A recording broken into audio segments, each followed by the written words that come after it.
So I'm interviewing Gabriel Dusil, the manager of Adel, here today. We last spoke in Stockholm. How are you doing today? Good, Simon. Nice to talk to you again. So we'll continue. We're basically a continuation of our Looks like we're going to be making this maybe frequent occasion, huh? Yeah, that'd be great. I mean, it's like a one long interview across multiple weeks, and we just continue the discussion. Yeah, so we've been taking a lot's happened. There's been an announcement since we last spoke, and we've taken some questions from the community of Slack, and I think we're all a bit bored of the, why did you go on next? What is Adel? I think there's so much literature right now on the Adel website and elsewhere. If people want to find out what Adel is, then they can. But would you like to cover it just for 1 minute before we begin? Okay, yeah. So we are a blockchain incubator. We're doing this in a community-based model. We want the community to incubate ideas and participate in creating business plans, become professionals in business plan creation, and then help with the execution of projects as well. So we consider that to be like an idea to project supply chain, and we think we're the first one in the world to do this, actually. So we're quite excited about it. Yeah, and you're fully compliant within doing so, which we've also spoken about. Yeah, I think people can find out everything they need to know about Adel online, and the purpose of this interview is actually to dig a bit deeper than what we've covered before and what you've spoken about before. So I think I'll start with a couple of questions which have been asked on our public Slack. The Slack's just been made public also. It was invite only before, that's correct? Well, it was public, and then somehow the invitation that we had created wasn't working anymore, so we had to reprogram the invitation to make it public again, because Slack actually is invitation only, but you have some programs that you can use to interface with Slack in order to allow public access. So we just had to reprogram it recently. So we were at 300 participants. We also actually have around 3,000 participants on the NXT Slack, and we use that one as well as a communication channel for the NXT team, the Nexters, I guess you would call them. So the Nexters, yeah. So I've seen a lot more people join our Slack recently, actually. For those who don't know, I am a member of Adel. I got in the original ICO. And I've been buying more ever since, to be honest. So that's out there now. But yeah, let's just start with one question. Quite a simple question. But what's the usage for the Adel coin? Why do we need a coin? What are we using the coin for? Right. So we decided to go for an ICO approach because we wanted to raise funds in order to create this incubator, and we needed to do this in two phases. One phase was to issue this coin, and the coin is really a digital currency that transacts within the community.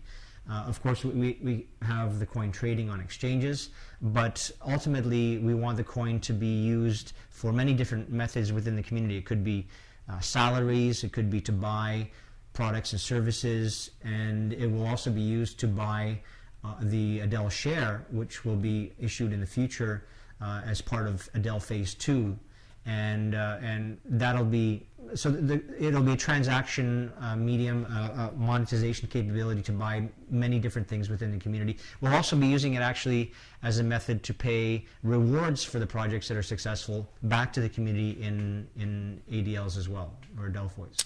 Yeah, there are some bounties right now, aren't there? And bounties as well, exactly, bounties, yeah. We actually just posted on Bitcoin Talk the usage of the Adel coin. We can provide a link to that. We just posted it, actually Wolfgang from the community posted it recently, and on Reddit as well, so people can take a look. Yeah, he's doing great things on social media right now. And you just mentioned that the Adel share coin, you briefly mentioned it, and this is something which I am hugely interested in but hasn't really been spoken about yet much. And I know it's coming next year, but somebody has also asked this on our Slack. I'll read the question to you. I heard that the ADS coin is upcoming. What is the status? What will be its usage, benefits? How will I participate? Like, what will be the requirements? And when would it become available? That's the ADS. ADS, okay. So we're calling it ADS, which is Adel Share at the moment. We are structuring it at the moment as a profit-sharing token. And we still need to formulate that architecture of how that will ultimately be in terms of a profit-sharing token. The reason for that is because we're creating the investment strategy for the second phase of Adel, which will encompass the ADS token. And we actually had a workshop on it a couple of Sundays ago, 5-hour workshop with some investment strategists, lawyers were involved, and ultimately we want to allow the members to participate in the execution of projects. And what that actually means in terms of what their participation will be, it needs to be determined, but we're looking at it, like I said, from a profit-sharing perspective. Only the members, like I said before, can incubate projects. So you need over 64,000 Adelphoi to become a member. And as a member, you can submit projects for incubation. You become the innovator when that's the case, and then participate through the building of the documentation for the incubator stage, and then the project planning stage, which is the second stage, and then ultimately in the execution stage, where the ADS token would be activated in order to raise the capital to launch that project. And yeah, so go ahead. The token's going to be enabling you to actually have physical ownership in a company. Is that correct? Well, the ownership question needs to be determined. Right now, we're looking at it from a profit-sharing perspective, because ownership is going down the route of securities and security compliance, whereas profit sharing looks like we can work on some German type models where it'll be much more simplified. Ultimately what it means is that the rewards and the rewards of that project would be very similar to having an actual ownership. But like I said, we need to sort out the logistics of what it means and what type of legalities we're facing, what type of regulatory compliance we're facing, and to even see whether the Isle of Man will want to participate in this second phase of Adel. So we're talking to lawyers in the Isle of Man right now that can help us with this process, and to use them as ultimately like a first right of refusal to decide whether we can create the second phase of Adel in Isle of Man or somewhere else, if they choose that they want to participate in that. So we're in the middle of it right now. We're developing the documentation. It's a long process. It's actually quite an expensive process as well, because we have a lot of lawyers involved, and that's one of the reasons why we did this in 2 phases, so that we can have the funds in order to create the second phase.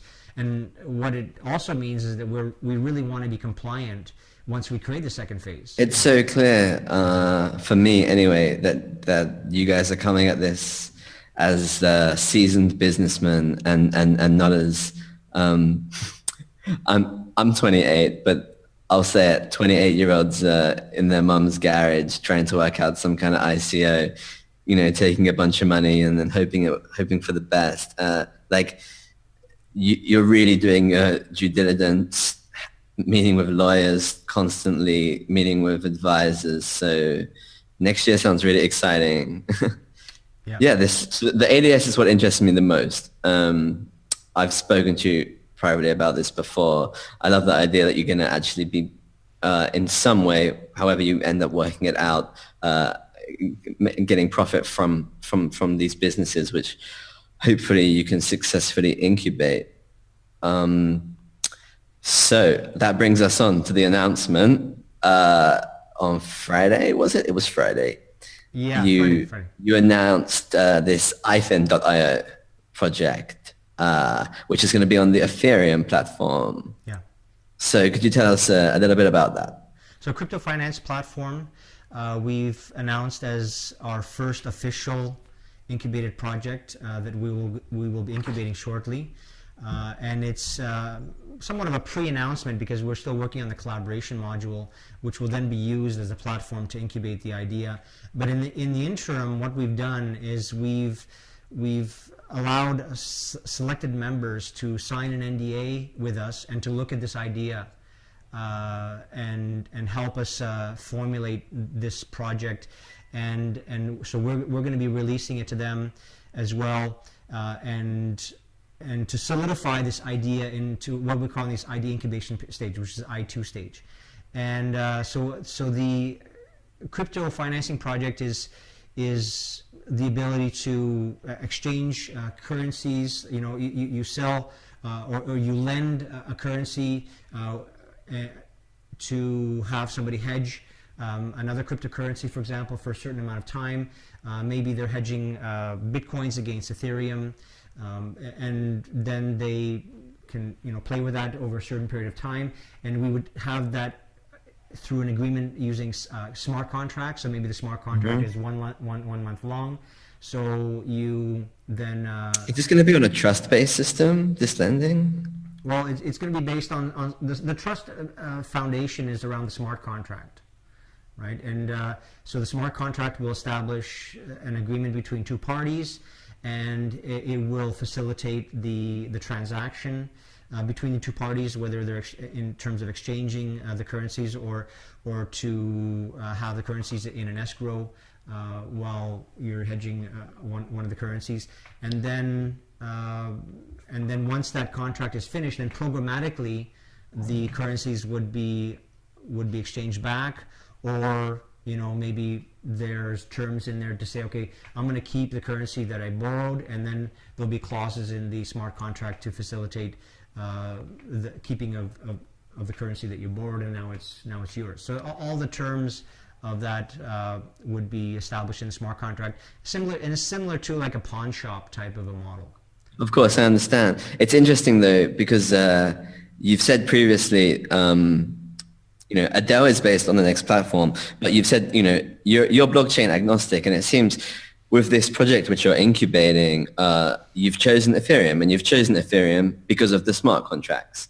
In this case, this particular blockchain offers what you need, and perhaps in a future project, a different blockchain will have something that is needed. And yeah, this is very interesting for me. This concept it allows us to ultimately showcase the features of a blockchain, and it also demonstrates the independence that we have from a blockchain perspective, right? It's a hedge as well for you as an incubator. Yeah. If you have 10, 20, 30 projects and they're on 6 or 7 different blockchains, and there's a big issue with Dash, Ethereum, you're hedged. Yeah. So that's something really, really interesting. We have ICOs, and in general, ICOs work on a blockchain. And if anything happens to that blockchain, that ICO is going to be negatively affected. You know, the prices of a lot of the ICO coins obviously go down hugely when there's a dip on Ethereum, and they are on Ethereum. In the same, having a mixture of businesses and a mixture of blockchains sounds really good, to be honest. Sounds really good. Yeah. So we are blockchain agnostic, as you said. And we actually have many other projects that can be incubated once we have the collaboration module running. But we also felt that it was important to have the first project to be a really stellar, great idea. We wanted it to be fintech. We wanted it to be Ethereum based. We wanted it to showcase smart contracts. All that gets encompassed in the crypto financing platform, and we're calling it ifin.io. The website, it's of course we're just coming into the incubation stage, so it's just a dormant website right now. We just have the domain, but once we start to get to the project planning stage, and after that execution, then we'll have the development up and running. But we want the community to to help us incubate. And another thing that's worth mentioning is that the incubation part is in two approaches, similar to the majority vote of a project to be a community project, or a minority vote that chooses a project which would be a group project.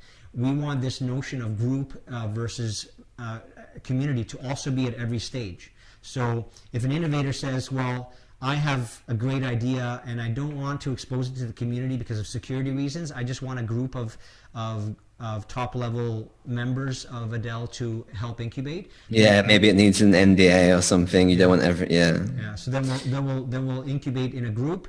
And then the P2 stage, the project planning stage, could be also integrated in a group or in a community. So we'll have a mixture of different projects in that regard. Yeah, it's super interesting.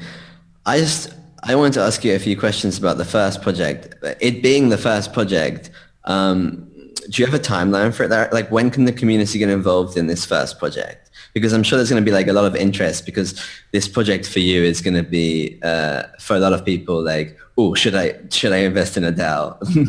Is it going to be more of a super collaborative effort, and that everyone who's currently a member is just getting involved in building it, or are you going to be putting the process which you outlined in Stockholm in immediately so everyone can see your process at work? Like, is the first project going to differ in its incubation process to the other projects, I guess is my question. Well, like I said, the first project is going to be incubated in a group, right? So there'll be selected members of the community that would be participating in the incubation of that idea. What will happen moving forward is that we want the community that if they want to incubate a certain idea, to say, look, I have a specific skill set, I think I can contribute to this incubation process, and here are my credentials, right? So the profile of the member would start to build out in terms of their capabilities. Maybe they're a lawyer or an accountant, maybe they have regional experience like Europe, Middle East, Africa, or maybe they have a vertical market versus horizontal markets type experience. So they would spell that out in their capabilities, say, I really like to incubate projects. This specific project that is not open to the community. So we want to do it through this credentials method, because we don't really want to expose the sensitive documents that will be incubated in a group, just for the notion of somebody wanting to say, okay, I just want to read what you have there. The importance is really about the actual participation in the incubation process, actually editing text, asking and providing solutions to questions, that sort of thing. Because we have a question of Slack from Carlos Danger, who asks, what do we as Adel stakeholders gain from the ifin.io project? So the question, I guess, is, if we just take what you've just said, seeing as it's a group project, if it's successfully incubated and it starts making a profit, can the Adel members get involved in this particular project? Well, with the group projects, how does it work? Yeah, so what we are planning to do is to offer the members the tokens that would be used for the crypto financing project. Tokens will be used, for example, for the settlement of a smart contract, for example. Mm-hmm. So the tokens would need to be purchased in order to be used as a transactional method to settle a contract. Maybe to say, okay, if we're going to be hedging Bitcoin against Ethereum for 1 month, it's going to cost 1,000 of these ifin tokens. You submit 500 of yours, and I submit 500, and then that becomes the repository. And presumably, being a member, you're going to get a better rate, or you're going to get preference, or you're going to get in early on this. Well, we actually want to give members, we want to give away tokens to members. That's great. Wow. And that's definitely an incentive for some new members. Yeah. I mean, members are going to be, and we've spelled this out in a lot of documentation. Members will get preferential rates. and special conditions for the projects that we have. If you're a stakeholder, you're not a member, then they would get, for example, a discount on the token. But members are going to get a small amount of free, we want to give away whatever this coin may be called. That's really a big incentive, and then that immediately allow them to access the portal that we would be creating, and then immediately they can probably also test it as well, and of course testing as well. So there's a lot of scope there, and how we actually do it in the final stage is the question. Like I said, I am a little bit jumping the gun here because I understand this is a brand new project, and I'm like going straight in with the questions. But you launch it, and obviously immediately people want to know what it is, and people want to know if they need to get in. This is the crypto world. People see something on the horizon, and they wanna see if they want to get in on this before everyone else. So I've got to ask the big questions. I mean, I understand you don't have everything completely organized, but it's good to talk about it. I only want to mention it because this is going to be on YouTube and our Vimeo channel. These things are subject to change as we start to go to the project planning, and we may find some better ways to do it. So not to consider these to be promises in any way. It's more of a disclaimer to say that this is at the very beginning of incubating this project, and we may do things and find things a better way to do it, right, in the future. So that's the only reason why I mention it. Yeah, I mean, it's great that you're being transparent in that there's going to be a new idea. I'm sure the community is very excited about the new idea, and I think people can understand that, in this life cycle of building this new company, things might change. Just another question, if I can go ahead. Going to change the topic completely. Sure. It's a question about having a project incubated. So let's take, I don't have a project at the moment, but if I did, and I wanted to get my project incubated, do I have to pay for this? No, there's no notion of payment to incubate a project. But that said, only members can incubate a project. So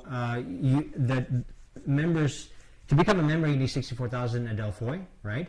And that means that you need to acquire Adelphoi on the exchanges. So whether somebody interprets that as a payment, you're not really paying anybody, but you're acquiring Adel coins in order to become a member. Because what's going to happen is we allow up to 6 NXT addresses on the account module, and the sum of all the Adelphoi coins across the 6 establishes your stake in Adel. So if the sum of the 6 accounts, and you can change the accounts, by the way, as well, to different NXT addresses, then the sum is over 64, then the modules that are available, if not all of them that become available, you would then become a member if you have over 64,000 in that sum.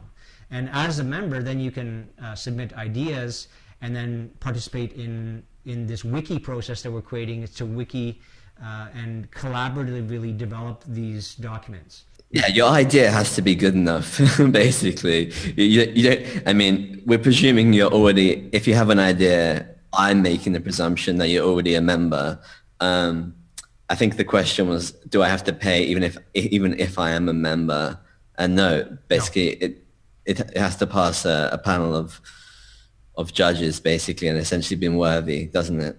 Well, yeah, we have this philosophy that we go through in terms of assessing whether an idea is ethical, moral, and legal, and that's really the kind of difference between us and a DAO, for example. That we want to make sure that we're incubating projects that are ethical, moral, legal, and that protect the Adel brand, protect the stakeholders, protect the members, and ultimately we feel that we're protecting the blockchain brand as well, because we want to bring blockchain to a legitimacy level into the mainstream. And the way we're going to do this is through these type of projects that have integrity. A question has also been asked, going back to the one we were just talking about being a member. And it's can a non-member supply an idea via a member, kind of like a sponsor? Yeah, actually, that is a good question. The way we would handle that is that our agreement would be with the member. Okay, and what that means is that that all the members will be signing a community terms and conditions. Terms and conditions would include non-disclosure, not to copy the idea outside of the community, behavior in terms of the community so that the behavior is reflective of proper behavior that you would have on a forum or a Slack channel, and that is the agreement that we would have with that member. And because we don't have a direct agreement with the third party, then it would be up to the member to have an agreement between those two parties. But from our perspective, this idea that comes from the member it's as if it's their idea.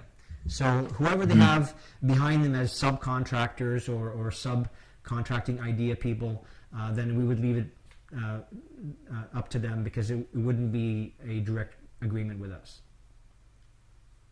Make sense? Yeah, makes perfect sense. Got a couple more questions from the Wiremaster. Actually, before we go on to that, it's also worth noting that if somebody has an idea and they have this agreement with this member that submits the idea, that person actually may be motivated to become a member in the future, right? So they can start acquiring I would Adel, become right? a member, yeah. Yeah, and they could become a member and say, okay, well, this is actually my idea. And then the member that actually submitted it says, okay, now I need to transfer the idea to this other person that actually is from them in the first place. So it's not like the idea is tied to them. We can consider that type of flexibility. Yeah, so in regards to the amount of ADL which is currently in circulation, it's around 23 million, is that correct? Yeah, 23 million, coming to close to 24, I guess. We're seeing people who want to buy.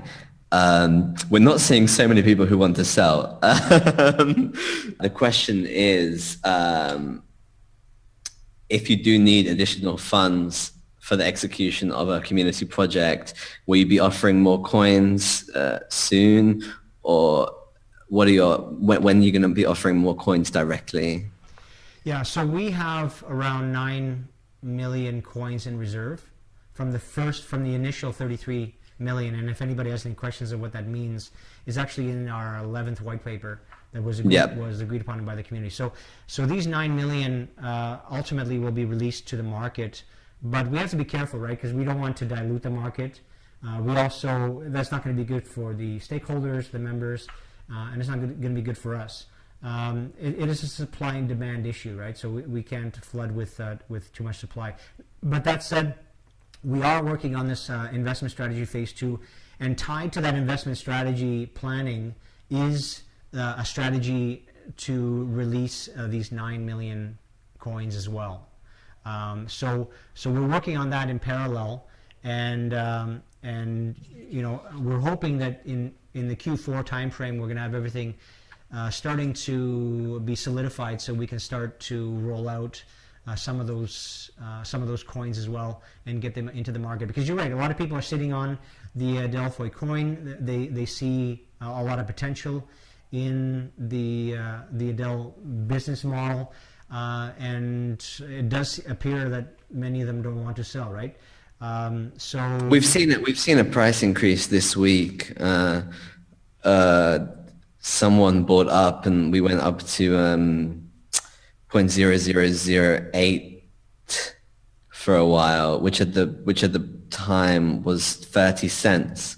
So for this week, you hit the $30 million market cap, I think, for the first time since you launched. And it doesn't take a huge amount for us to get there. I think when we get on the bigger exchanges, then there'll be more liquidity. But at the moment, people who want to buy a larger amount are too scared to increase the price so much.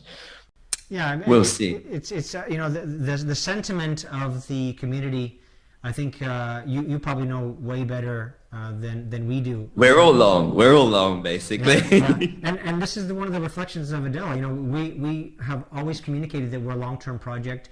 We want to build long-term businesses, long-term projects that are sustainable and profitable, and ultimately that will change the world. So that's our ambition and what we're striving to do. And I think it differentiates us, not only just the KYC, AML, CTF differentiation, but from the standpoint that we are really trying to build long-term businesses in this business model. You're speaking in London now in Yeah. October as well, Yeah, there's two events that I'll be speaking at.